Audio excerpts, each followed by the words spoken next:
আসসালামু আলাইকুম ও রহমতুল্লাহ। আর নিউজ 24 আন্তর্জাতিক সংবাদে স্বাগত। শুরুতে থাকছে আজকের প্রধান সংবাদ শিরোনাম। বাইডেনের নির্দেশে সিরিয়ায় ইরানি লক্ষ্যবস্তুতে মার্কিন হামলা। ইসরায়েল তুরস্ক সম্পর্ক স্বাভাবিক করলেও ফিলিস্তিনের প্রতি সমর্থন কমবে না, এরদোগান। আতঙ্ক আর শঙ্কায় পালিত হচ্ছে ইউক্রেনের 31তম স্বাধীনতা দিবস। সিরিয়ায় নতুন সামরিক অভিযানের ঘোষণা তুরস্কের, তীব্র ক্ষোভ জানালো রাশিয়া।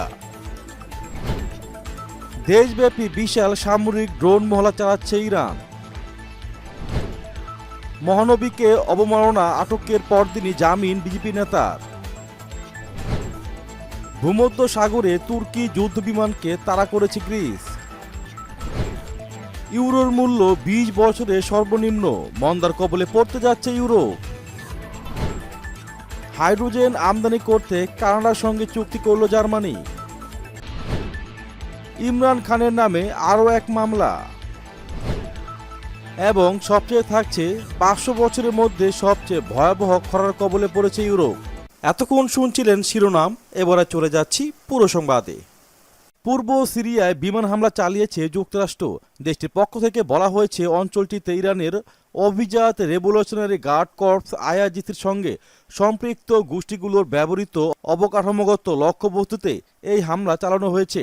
বুধবার যুক্তরাষ্ট্রের সামরিক বাহিনীর সেন্ট্রাল কমান্ডারের এক বিবৃতিতে বলা হয়েছে, মার্কিন প্রেসিডেন্ট জো বাইডেনের নির্দেশে সিরিয়ার দেইর আল জোর অঞ্চলে এই হামলা চালানো হয়েছে। এদিকে সিরিয়ায় নিহত হয়েছেন ইরানের ইসলামী বিপ্লবী গার্ড বাহিনী বা আইআরজিসির এক জেনারেল। সোমবার ভোরে তিনি নিহত হন, কিন্তু কিভাবে তিনি নিহত হলেন সে ব্যাপারে বিস্তারিত কিছু বলা হয়নি। মঙ্গলবার ইরানের রাষ্ট্রীয় গণমাধ্যম সূত্রে আল জাজিরা এ তথ্য নিশ্চিত করেছে। তুরস্কের প্রেসিডেন্ট রিসেপ তাইয়েপ এরদোগান বলেছেন, ইসরায়েলের সঙ্গে সম্পর্ক স্বাভাবিককরণে ফিলিস্তিনের প্রতি তার দেশের সমর্থন কমবে না।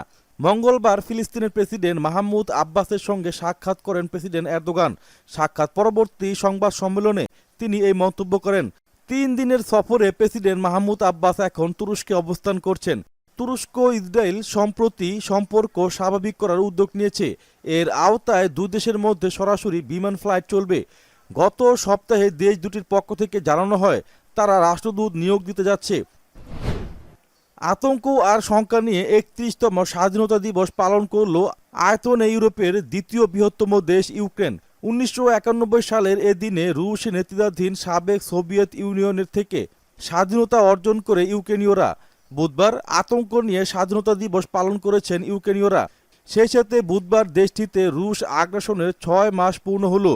ভূমি, আকাশ ও সমুদ্র 3 দিক থেকে ক্রমাগত হামলার হুমকি থাকায় এবারের স্বাধীনতা দিবস উদযাপন অনেকটাই যেন ম্লান হয়ে গেছে ইউক্রেনীয়দের। এদিকে ইউক্রেনের প্রেসিডেন্ট ভলোদিমির জেলেনস্কি স্বাধীনতার 31 বছর উপলক্ষে ইউক্রেনীয়দের উদ্দেশ্যে একটি আবেগঘনপূর্ণ বক্তৃতা দিয়েছেন। তিনি বলেন, রাশিয়া যখন ইউক্রেনে আক্রমণ করছিল তখন আমাদের দেশের পুনর্জন্ম হয়েছিল। এছাড়াও তিনি বলেন, মস্কোর আধিপত্য থেকে মুক্তির লড়াই তারা কখনোই ছাড়বেন না। সিরিয়ার উত্তরাঞ্চলে তুরস্ক নতুন করে সামরিক অভিযান চালানোর যে ঘোষণা দিয়েছে সে ব্যাপারে তীব্র ক্ষোভ প্রকাশ করেছে রাশিয়ার পররাষ্ট্রমন্ত্রী সার্গেই ল্যাভরভ। তিনি বলেছেন, যুদ্ধবিধ্বস্ত সিরিয়ায় নতুন করে যে কোনো ধরনের সামরিক উত্তেজনা হবে অগ্রহণযোগ্য। মঙ্গলবার মস্কো সফররত সিরিয়ার পররাষ্ট্রমন্ত্রী ফয়সাল মিকদাদের সঙ্গে এক যৌথ সংবাদ সম্মেলনে তিনি একথা বলেন। ল্যাভরভ আরও বলেন, সিরিয়ার অভ্যন্তরীণ বিষয়ে যে কোনো বিদেশি হস্তক্ষেপ রাশিয়ার দৃষ্টিতে অগ্রহণযোগ্য।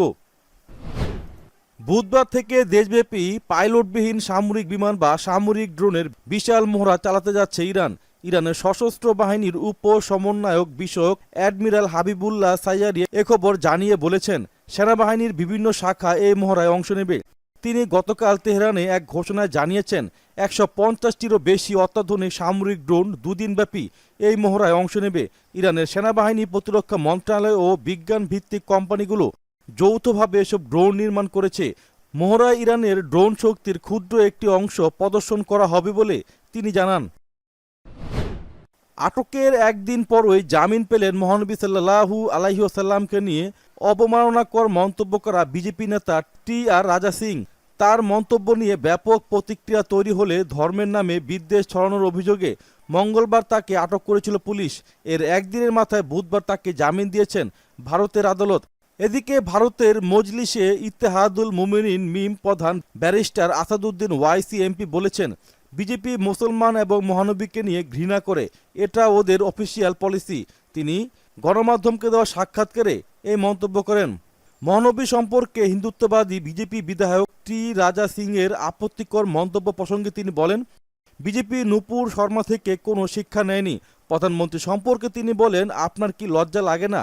ওয়াইসি বলেন, দেশ ও বিশ্বকে কি বার্তা দিচ্ছেন? নূপুর শর্মার কাছ থেকে শিক্ষা নেননি। ন্যাটোর দায়িত্ব পালনকালে ভূমধ্য সাগরে তুর্কি যুদ্ধবিমানকে তাড়া করেছে গ্রিসের কয়েকটি F-16 যুদ্ধবিমান। তুরস্কের প্রতিরক্ষা মন্ত্রণালয় এক বিবৃতিতে মঙ্গলবার এই তথ্য জানিয়েছে।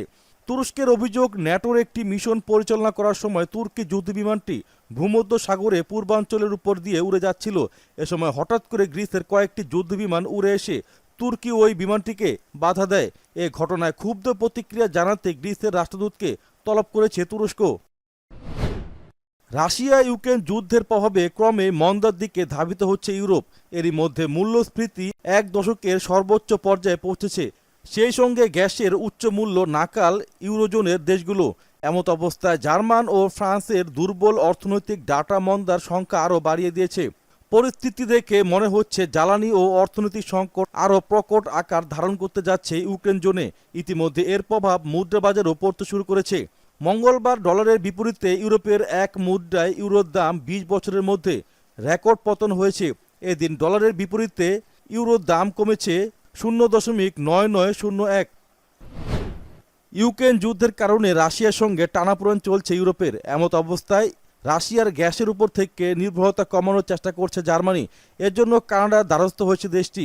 নিউ ফাউন্ডল্যান্ডে কানাডার প্রধানমন্ত্রী জাস্টিন ট্রুডোর সঙ্গে জার্মান চ্যান্সেলর ওলাফ শলজের একটি চুক্তি হয়েছে। চুক্তির আওতায় কানাডা থেকে গ্রিন হাইড্রোজেন কিনবে জার্মানি। অবশ্য এই গ্রিন হাইড্রোজেন খুব শীঘ্রই পাওয়া যাবে না। কানাডা প্রথম ডেলিভারি দেবে ৩ বছর পর। কানাডায় অর্থনৈতিক শীর্ষ বৈঠকে যোগ দেন জার্মান চ্যান্সেলর। সেখানে কানাডার প্রধানমন্ত্রী জাস্টিন ট্রুডো ছিলেন। পরে তারা এই সংক্রান্ত একটি চুক্তি করেন। চ্যান্সেলর হিসেবে ওলাফ শলজ এই প্রথম কানাডায় গেলেন। পাকিস্তানের সাবেক প্রধানমন্ত্রী ইমরান খানের নামে আরও একটি মামলা নথিভুক্ত করা হয়েছে। দেশের আপপারা পুলিশ স্টেশনে ১৪৪ ধারা ভঙ্গের অভিযোগে এই মামলা করা হয়েছে।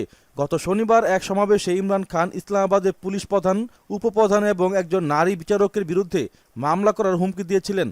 এ নিয়ে তার বিরুদ্ধে সন্ত্রাস বিরোধী আইনে মামলা করা হয়। এই মামলায় হাইকোর্টে ইমরান খানকে ৩ দিনের অন্তর্বর্তীকালীন জামিন দিয়েছে। বৃহস্পতিবার ইমরান খানকে আদালতে হাজির হতে হবে। আদালত ফের জামিন না দিলে গ্রেপ্তার হতে পারেন পাকিস্তান তেহরিকে ইনসাফ পিটিআই প্রধান ইমরান খান। আগামী ১৫ থেকে ১৬ সেপ্টেম্বর উজবেকিস্তানের সমরকন্দে অনুষ্ঠিত হতে যাচ্ছে সাংহাই সহিংসতা সংস্থার শীর্ষ সম্মেলন। সম্মেলনে তুর্কি প্রেসিডেন্ট রিসেপ তাইয়েপ এরদোগান এবং সিরিয়ার প্রেসিডেন্ট বাশার আল আসাদের মধ্যে কোনো বৈঠক হবে না বলে জানিয়েছেন তুরস্কের পররাষ্ট্রমন্ত্রী মেভলুত কাভুসোগলু। কারণ আসাদকে সেখানে আমন্ত্রণ জানানো হয়নি। অ্যাসোসিও সদস্য দেশগুলো হলো চীন, ভারত, কাজাখস্তান, কিরগিজস্তান, রাশিয়া, পাকিস্তান, তাজিকিস্তান ও উজবেকিস্তান।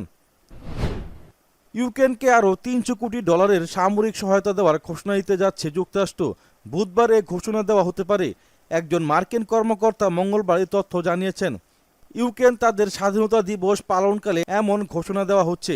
৬ মাসের ইউক্রেন যুদ্ধে এটি হবে এখন পর্যন্ত সর্বোচ্চ একক নিরাপত্তা প্যাকেজ ঘোষণা। এছাড়াও রুশ আগ্রাসন মোকাবেলায় ইউক্রেনকে মাইক্রোড্রোন দেবে দেশটির ২ ইউরোপীয় মিত্র যুক্তরাজ্য ও নরওয়ে। বুধবার নরওয়ের প্রতিরক্ষা মন্ত্রণালয়ের তরফে বিষয়টি নিশ্চিত করা হয়েছে। মন্ত্রণালয় জানিয়েছে ২ দেশ যৌথভাবে কিয়েভকে এসব মাইক্রোড্রোন সরবরাহ করবে। এক প্রতিবেদনে এ খবর জানিয়েছে যুক্তরাজ্য ভিত্তিক সংবাদ মাধ্যম রয়টার্স। গত ৫০০ বছরের মধ্যে সবচেয়ে ভয়াবহ খরার কবলে পড়েছে ইউরোপ। মহাদেশের ২/৩ রাষ্ট্রীয় জরুরি অবস্থা সতর্কতা জারি করা হয়েছে। পাশাপাশি অভ্যন্তরীণ জাহাজ চলাচল, বিদ্যুৎ উৎপাদন এবং বেশ কিছু ফসল উৎপাদন কমে গেছে। ইউরোপিয়ান ড্রাউট অবজারভেটিভ তাদের এক গবেষণা রিপোর্টে এসব তথ্য জানিয়েছে। চলতি আগস্ট মাসে প্রকাশিত এক রিপোর্টে বলা হয়েছে, ইউরোপ মহাদেশের ৪৭% সতর্ক অবস্থার মধ্যে রয়েছে। এসব অঞ্চলের মধ্যে আর্দ্রতা দারুণভাবে কমে গেছে এবং শতকরা ১৭% অঞ্চলে রাষ্ট্রীয় সতর্কতা জারি করা হয়েছে। এসব অঞ্চলে শাকসবজি উৎপাদন মারাত্মকভাবে ব্যাহত হচ্ছে।